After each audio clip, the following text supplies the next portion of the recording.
പ്രിയമുള്ളവരെ, രാഹുൽ ഗാന്ധിക്ക് പിണറായി വിജയനെ കെട്ടിപ്പിടിക്കാനാ പറ്റത്തില്ലെന്ന്.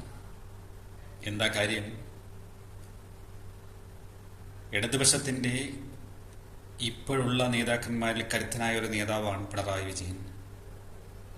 ഇന്ത്യ സഖ്യത്തിലെ മുഖ്യ ഒരു കക്ഷിയായ ഇടതുപക്ഷത്തിന്റെ പ്രധാനപ്പെട്ട ഒരു നേതാവ്.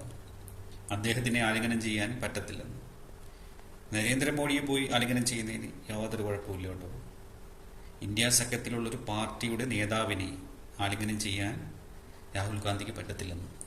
ഇന്ന് social media complete Rahul Gandhi മോഡിയെ കെട്ടിപ്പിടിക്കുന്ന രംഗങ്ങളൊക്കെ കടന്ന് കളിക്കുന്നുണ്ട്.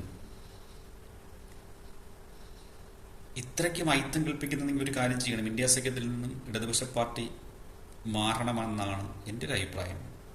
സ്റ്റാലിൻ ചെയ്ത കണക്ക് ഇത്രയും വെറുക്കപ്പെട്ട പാർട്ടിയാണെന്നുണ്ടെങ്കിൽ എന്തിനാ അതിൽ കടിച്ചു തൂങ്ങേണ്ട കാര്യമില്ലല്ലോ. ഒറ്റയ്ക്ക് നിന്ന് ഇതിൽ ചേർത്ത് കൊണ്ട് ഈ പാർട്ടിക്ക് എന്തെങ്കിലും നേട്ടമുണ്ടായിട്ടുണ്ടോ? ഒരു നേട്ടവും ഉണ്ടായിട്ടില്ല. ഒറ്റയ്ക്ക് നിന്നാൽ എനിക്ക് തോന്നുന്നു ഇതിനെക്കാട്ടി കരുത്ത് തെളിയിക്കാനായിട്ട് പറ്റും എന്നാണ് എനിക്ക് തോന്നുന്നത്. ഇടതുപക്ഷം എന്ന പ്രസ്ഥാനം ഒരിക്കലും മറ്റുള്ള പാർട്ടിയുടെ മുമ്പിൽ കൊണ്ടുചെന്ന് അടിയറവ് പറയേണ്ട ഒരു കാര്യവുമില്ല. രാഹുൽ ഗാന്ധി ഇങ്ങനെ പറഞ്ഞത് എന്തായിരുന്നാലും ഈ പാർട്ടിയുടെ തലപ്പത്തിരിക്കുന്നവരൊക്കെ ഒന്ന് ഗൗരവത്തിലെടുക്കണം. കഴിഞ്ഞാൽ പാർട്ടി ഇത്രയ്ക്ക് ആക്ഷേപിക്കുന്ന ഒരു വ്യക്തിയുടെ കൂടെ ഇന്ത്യ സഖ്യത്തിൽ തുടരണോ വേണ്ടയോ എന്ന് അവർ തീരുമാനിക്കണം.